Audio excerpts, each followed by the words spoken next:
بەڵێ بەڕێزان ئەمڕۆ دوجار دکتۆر لەتیف ڕەشید لە پەرلەمانی عێراقەوە هەڵبژێردرا وەکو پێنجەمین سەرۆک کۆماری عێراق و ئەو گرێچۆرەیە کرایەوە کە دەگوترا کورد پەکخەری ئەم کێشانەیە لە عێراق و نایەڵێ کورد نایەڵێ کە ڕێڕەوی سیاسەت لە عێراقدا بچێتە پێشەوە و حکوومەت پێک بێ. ئەمە لەلایەکی دیکەوە بربژێرەکەی یەکێتی نیشتیمانی کوردستان دکتۆر بەرهەم ساڵح نەیتوانی دەنجی تەواو بەدەست بێنێ و 99 دەنجی بەدەستێنە لە هەردوو گەڕ لە گەڕی یەکەم و لە گەڕی دووەمدا. هۆکاری ئەمە چییە؟ ئایا بۆچی دکتۆر لەتیف توانی ببێتە سەرکۆمار و بەرهەم ساڵح نەیتوانی بۆچی براوەی ئەوە بێ بۆ گەڕی دووەم ببێتەوە بە سەرکۆماری عێراق؟ ئەمانە و کۆمەڵی پرسی تر ئێمە لەگەڵ میوانەکەمان قسەی زیاتری لەسەر دەکەین و پرسی زیاتریش دەکەین. میوانەکەمان زۆر بەڕێز سەردار عەبدوڵڵا سیاسەتمەدار ڕاستەوخۆ لە شاری سلێمانی و لەگەڵماندایە. کاک سەردار شەوتان باش، گەلێک سوپاس بۆ بەشداریکردنتان لەگەڵمان لەم گەشتەی ژووری هەواڵی کوردستان 24. دەمەوێت زۆر بەڕاشکاوانە وەڵامی پرسیارەکانیش بدەیتەوە. خوێندنەوەتان بۆ هەڵبژاردننی دکتۆر لەتیف ڕەشید وەک سەرۆک کۆماری عێراق چییە؟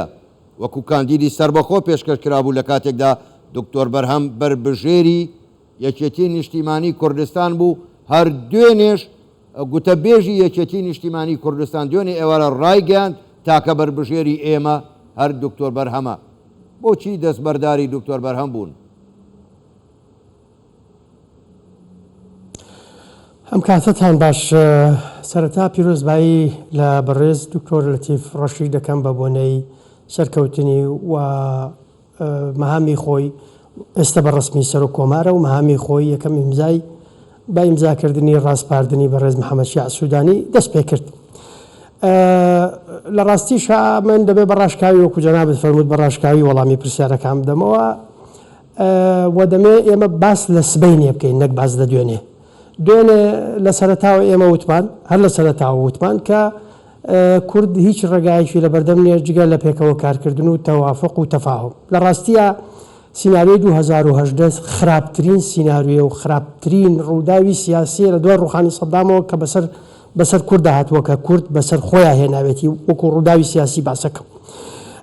نەدەبوو دووبارە بێتەوە. ئەگەر ئەمڕۆ پارتی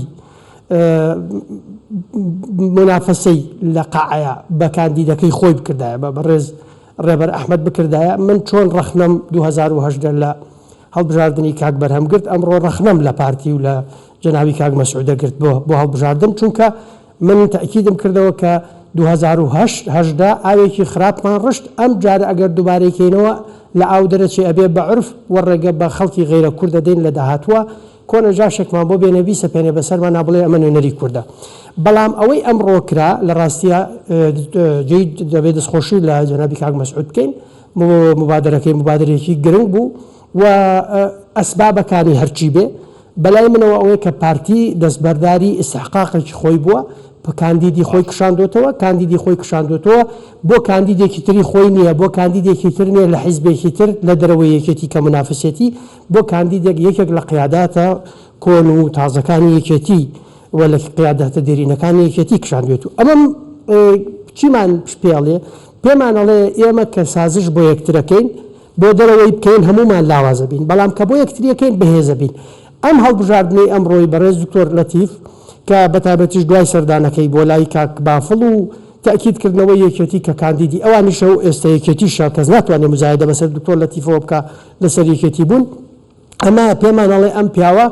سەرەتای دروستبوونەوەی ئیجماعەکە لەسەر پۆستێک کە لە 2014 کێشەی لەسەرە، لە 2014 خلاف لەسەر ئەم پۆستە دروست بووە، کێشە کەوتوتە ناوماڵی یەکێتیەوە. وە لە ڕاستیشا دەبێت ئەوە بڵین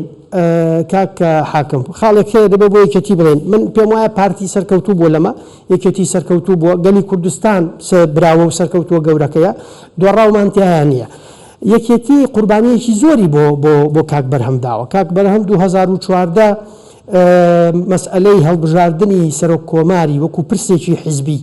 ناوێکێتی دەرکرد 2014 نەک 2018 لە ناوێکێتی دەری کرد خستێ دەست فراکسیۆنە کوردستانەکان. ئەو وەختە ئەو دەستی پێکرد یعنی ئەمە کاک لەتیف یان کەسێکی تر یان کاک دکتۆر فواد یان مرەشەحێکی تر یەکێتی ئەمەی نەکردووە کاک بەرهەم 2014 ئەمەی کرد ئەو وەختە لە ناو پەرلەمانتارە کوردەکان لە بینی کاک دکتۆر فواد معسووم و کاک بەرهەم فراکسیۆنە کوردستانەکان بە زۆرینەی دەنگ متمانیان بە کاک دکتۆر فواد معسوومدا یەکێتی دیسانەوە دوای ئەوەش کە کاک بەرهەم انشقاقی کرد و ئەو هەموو وەزعەش بوو کاندیدیان کردەوە کردویانەوە بەسەر کۆمار ئەم جارش دیسانەوە قوربانەیەکی زۆریاندا بۆ ئەوەی جارێکتر بیکەنەوە بەسەر کۆمار من دەمەوێت بڵێم یەکێتی ئەوەی پێویست بوو بیکە زۆر لەوە زیاتری کردووە دەرەنجام ئێستا قسە لە سبەینێ بکەین سبەینی ئێمە لە بەردەم استحقاقێکی تازەیین ناوچە دابڕاوەکانمان باشە کاک سەردار دێنە سەرەوە کوردستانمانێت تەسلیحی پێشمەرگەمانێت سەردار دێنە سەر ئەرکەکانی سەرۆک کۆماری نوێ بەڵام من دەمەوێت بپرسم کەواتە من لە قسەکانی ئێوە ئەوە تێگەیشتم کە بەڕاستی سەرۆک بارزانی هیممەتێکی گەورەی کرد وەکو ئێوە خۆشتان وتان و دەست پێشخەریەکی گەورەشی کرد و پشتیوانێکی گەورەش بوو بۆ سەرۆک کۆمار من مۆزوعیانە قساکەم نەمەسلحەتێکمەیە نەدژایەتیم لەگەڵ هیچ سەرکردەیەکی کوردستان نییە تاکە پێوەرم بەرژەوەندی باڵای گەلی کوردستانە قسەکەم دووبارەکەمەوە ئەمڕۆ ئەگەر پارتی بەو تەریقەیە ئەگەر کاک ڕێبەری بسەپاندایە ڕەخنەمەگرت ئێستا ڕەخنەی توندم لە جەنابی کاک مەسعود و لە کاک ڕێبەرە کرد لێرە ناکرێ لە ڕاستیە ناکرێ ئەوەش لە بیرکەینەگە لە بیریشم کردبێ دەبێت تدارکی بکەم دەبێت دەستخۆشش لە کاک ڕێبەر ئەحمەد بکەین کە بە ڕوحێتی مەسئولانەوە خۆ کاندید کرا بە ڕوحەتی مەسئولانەشەوە کشایەوە لە پێناوی بەرژەوەندی خەڵکە بۆیە وەختێک کارێک ئەکرێ پێمان وایە لە بەرژەوەندی خەڵک نیە ڕەخنەی تونندەگرین وەختێک کارێک ئەکرێ دەستبەرداری استحقاقێکی حزبیەبی کاندیدی خۆ دەکشێنیتەوە بۆ پاراستنی ناوماڵی ڕێکریزی ناوماڵی کورد ناکرێت دەستخۆشی نەکەین لە ڕاستیە مبادرێکی گەورە بوو و بەست و ئەو ئینسیدادە سیاسی کۆتایی پێهێنا ئێمە ئەرکەکانمان لە سبەینەوە دەستپێکا و ئەمە پێویستی بە ئەجماعی تازە هەیە یەکێتی و پارتی پێویستیان بە کۆبوونەوەی تازە هەیە لە ئاستی باڵا هەموو ئەوەی تا دوێنێ بووە تا ئەمڕۆ بۆ دەبێت ئەو مەلەفەدا خەین و لاپەڕێکی تازە بکەین ئەرکی یەکجار گەورە و ترسناک و چارەنووسازمان لە پێش زۆر باشە کاک سەردار کەواتە پێشبینیتان بۆ ئایندەی دکتۆر بەرهەم لە ڕووی سیاسیەوە دەڵێم لە ناو یەکێتی نیشتیمانی کوردستاندا چییە؟ واللهی ئەو پەیوەندی بە کاک بەرهەم و یەکێتی خۆیانەوە هەیە من نامەوێت دەخالەتی تیا بکەم و قسەی تیا بکەم بەڵام پێم وایە دەبێت کاک بەرهەمیش و یەکێتیش تۆزێک مەوزوعیانە لەو مەسئلەیە بڕوانن لە ڕاستیە یەکێتی قەرزاری کاک بەرهەم نییە من وەکو هاوڵاتیەکی گەلی کوردستان قساکەم و بەشی ئەوەش حەقم هەیە لەسەر یەکێتی کە پێشمەرگەی دانەبڕاوی یەکێتیم لە شاخ پێشمەرگە بووم تەسلیم دەبووم بۆ تۆ چۆن جەنابیشت پێشمەرگەی دانەبڕاوی یەکێتی بووی سەردەمانێک و برام شەهید بۆ لە ناو یەکێتیە ئێستا یەکێتی نیم بە قەراری قەتعی یەکێتی نیم و ناژمەوە بە یەکێتی وەک چۆن نابم بە پارتی و بە هیچ حیزبێکی تریش بەڵام دەمێ ئەوە بڵێم یەکێتی قەرزاری کاک بەرهەم نییە کاک بەرهەم زۆر قەرزاری یەکێتیە کاک بەرهەم ئەکرێ ئێستا ئیجازەیەک وەرگێ ئەکرێ دەرفەتێک بەخۆی و بە یەکێتی بدا ئەکرێ پاڵپشتی یەکێتی بێ مەرج نییە لە پۆست و لەوانە بێ یەکێتی چاوپۆشی لە کاک بەرهەم زۆر کرد وەکو عەرزم کردی 2014 لە دەرەوەی ئیرادەی یەکێتی ویستی قەراری یەکێتی کە سەرۆک کۆمار یەکێتی دیاریە کرد خستێ دەست حیزب ئەو خستێ دەست پارتی و گۆڕان و یەکگرت و کۆمەڵ ئەو 2010 دیسانەوە لە یەکێتی جابوو وەختێک کە جابوویەوە خۆ منافسی پارتی نەبوو لە هەڵبژاردننی 2010 پەرلەمانی عێراق منافسی یەکێتی بوو یعنی هجوومەکەی بۆ سەر یەکێتی بوو سەرباری ئەوە یەکێتی کاندیدیان کردەوە کردیشانەوە بە سەرۆک کۆمار ئەبزانی من دەمێت کاک بەرهەم هەندێک خەڵک لە دەوری بوون ئەمە ئەم پەیامە برایانە بە کاک بەرهەمەڵم هەندێک خەڵک لە دەوری بوون هەندێک لە دوانێنەدا لەو ساڵی ڕابردوو هەموو لە دوانەکان هیچیان دژی پارتی نەبوون هەر هەمووی لە دژی یەکێتی بوون و بۆ حەسرکردنی یەکێتی بوو لە زاویەکی بەرتەسکە وەڵا ئەگەر یەکێتی دەستبەرداری کاک بەرهەم بێ معنای ئەوەیە سازشی بۆ پارتی کردووە و ئیرادەی لە بەردەم پارتیە یاشکاوە ئەمە تۆمە ئەم احتێلا دوانانە زیان بە حیزبەکەی خۆتە گەێنێ زیان بە خەسمەکە ناگەێنێ من پێم وایە کاک بەرهەم ئەگەر وەکو برایەک لێم بپرسێ ئەڵم ئیجازەیەک وەرگرێ و ئەکرێ عاملی خێر بێ لە بینی لایەنە کوردستانەکانە و وەکو کارکتەرێکی نیشتیمانی مامەڵەوە مەسەلەن کە یەکێتی چۆن مامەڵەکە من حەق بەخۆم نادەم زۆر سیاسەتی یەکێتی زۆر باشە کاک سەردار بە لەسەر ئەم بابەتەش هەر بەڕاشکاوانە قسە بکەین بۆ خۆ دەزانی زیاد لە 55 مادەی دەستوری کە ماف و ئیستحقاقاتی خەڵکی کوردستانە پێشێل کراوە. پرسیارەکە بۆیە پێتان وایە دکتۆر لەتیف ڕەشید کە بۆ خۆی سیاسەتمەدارێکی دیاری نەکەر ناو یەکێتی و کوردستان و ناو عێراقیشە، پێ دوایە بتوانێت ئەو پێشێلکاریانی کە لە دەستوردا کرابوون ئەو وەکو سەرکۆمار وەکو کەسێک کە پارێزەری دەستورە پێ دوایە بتوانێت ڕاستیان بکاتەوە؟ سەرۆک کۆمار بە تەقدیری من ئەمەم زۆر وتووە گرنگترین پۆستە لە دەوڵەتی عێراق، هەرە گرنگترین پۆستە لە دەوڵەتی عێراق، چونکە دەسەڵاتەکانی سەرۆک کۆمار هەم تەنفیزیە و هەم تەشریعیشە. یعنی ئەوە سەرۆک وەزیران سوڵتەی تەشریعی نییە، سەرۆک کۆمار هەیەی، سەرۆک وەزیران بە تەنیا نێتی، سەرۆک کۆمار بە تەنیا هەیەی. سەرۆک کۆمار بەشێکی ئەساسیە دەستورەڵێ دەسەڵاتی تەنفیزی پێک دێ لە سەرۆک کۆمار و سەرۆک کۆمار پێشەخە و ئەنجومەنی وەزیران ناڵێ سەرۆک وەزیران. بۆیە سەرۆک کۆمار قایدی علای هێزە چەکدارەکانە دەسەڵاتێکی زۆری هەیە. سەرۆک کۆمار بۆ ئەوەی بتوانێت ئەمانە بکات بسێشت هەیە گرنگە ئێمە بڵێن تۆ دەسەڵاتەکانت هەیە بەپێی دەستور، دەسەڵاتێکی یەکجار زۆری شت هەیە، ئەتوانی خاڵی بەهێزی کوردبی لە ناو پرۆسە سیاسەکانە بۆ بەدەستهێنانی ئیستحقاقاتی کورد. بەڵام ئەمە بەتەنیا بە سەرۆک کۆمار ناکری. خۆشبەختانە پێ ئەچێ ئەم سەرۆک کۆمارە ببێتەوە مایەی یعنی جۆری هەڵبژاردنەکەی و ئەم دۆخەی کە دروست بۆ ئەو هەڵوێستانەی یەکێتی و قسەکانی کاک بافڵ و بە مەکتەبی سیاسی یەکێتی و ئەوانەی جەنابی کاک مەسعود و ئەطرافی تریش ئەم پیاوە خەریکە ئەبێتە دروستکردنەوەی نەوعێک لە ئیجماع. ئەو ئیجماعی بە هەمومان پاڵپشتی بین بە حیزبەکان، بە خەڵکی تر، بە سیاسیەکان، بە مستەقلەکان، وەختێ وەکو چۆن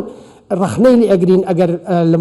ئەدائی باش نەبێ یان سیاسەتێک بە باشی ممارسەنەکە بە تەبیعەتی حاڵ واجبیشمانە پشتگیری بکەین. پشتگیریەکان بەشێکی بۆیە کە ئێمە استیشارەی باشی بدەینێ، هەڵ بدەین پێشنیار و پرۆژەی باشی پێ بدەین، هەڵ بدەین ئیجماعێک دروستکەین بۆ پاڵپشتی لەو، هەڵ بدەین دەرەنجام بە تەنیا بەجێ نێڵین، هەڵ بدەین وای لێ نەیە وا دەرکەوێت لە ناو ماڵەکەی خۆیان لە ناو کووردا کێشەی لەسرە دژایەتی هەیە، ئیجماعی لەسەر نییە. هەموو ئەمانە بۆ یەوتم ئەمان خاتە بەردەم ئەرکی تازەوە. سەرۆک کۆمار ئەرکەکانی قورسن، چونکە لە ڕاستیە لەو بەتایبەت لە ساڵانی ڕابردوو بەتایبەتیش لەو 4 ساڵی ڕابردووە غەدرێکی بێ ئەندازە لە کورد کراوە، نیوەی کوردستان داگیر کراوە، مستحقاتی خەڵکی کوردستان لە بوو جەبراوە بە بیانووی هینەوە، بە بیانووی کۆڤید 19ەوە لا لە احتیاطی عملەی عێراقی عبادی سەرفی کردو بۆ مناطقی تری عێراقی سێدانشین حەق و حسابی لەگەڵا بکەین قەرزارە بێتەوە، نەک ئێمە قەرزار نابین لەوەی کە لەگەڵ بودجێ عێراقا. هەموو ئەمە استحقاقانە هەیە، ناوچە دابڕاوەکانمان هەیە، دوێنێ هەڕەشە لە خانەقی نەکرا، دووبارە گێڕانەوەی بودجە هەیە، مشکلەی نەوت و گازمان هەیە. ئەو یاسایانەی کە جەنابەت ئاماژەت پێدا کە پێویستە جریان بکەین، ئێمە لە بەردەم دوو قۆناغین. قۆناغێکی لەم لەحزەیە و لەم شەوە دەستی پێکرد تاسی ڕۆژی ترە. لەم قۆناغە ئێمە کۆمەڵە کارتێکی زۆر زۆر زۆر کاریگەر و گرنگمان هەیە، ئەتوانین پێش پێکهێنانی کابینە و دەنگدان بە کابینە کۆمەڵە لە ئیستحقاقاتمان بسەپێنی و نابێ ئەم 30 ڕۆژە لە دەست بدەین. و من ئەمە بە پرۆژەی نووسراو بە وەزارەتم داوە. دووەم دوای پێکهێنانی حکوومەتە ئێمە اتفاقاتمان هەیە، ئیمزاکەین، بەرنامەی حکومیمان هەیە. ئەی دوایی ئەگەر ئەو حکوومەتە جێبەجێ نەکرد کارتەکانمان چین بۆ ئەوەی ئێمە ئیلزامی بکە و بەماسەکانمانە بنێ و ئیستحقاقەکانمان بداتەوە. بۆ ئەمەش کارتمان هەیە. بۆی بتوانین پێویستمان بە ئیجماعێکی کوردستانی هەیە لە ئاستی قیاداتی کوردستانی، لە ئاستی حیزبە کوردستانیەکان، لە ئاستی خەڵکیشە، لە کاکسەدار کاتم لەجار کەماوە کەسێکی کوردستان لە عێراق و لە کوردستان و لە هەر شوێنێکی دنیا باش ئەدای باش نەبێ ڕخنەی لێگرین لە کوێش لە مقابل ئەوەش ئەرکمانە پشتگیریان بکەین بۆ ئیشی باش و لە کوێش باشیان کرد دەستیان خۆش بێ و ئەرکی خۆیانیان جێبەجێ کردووە.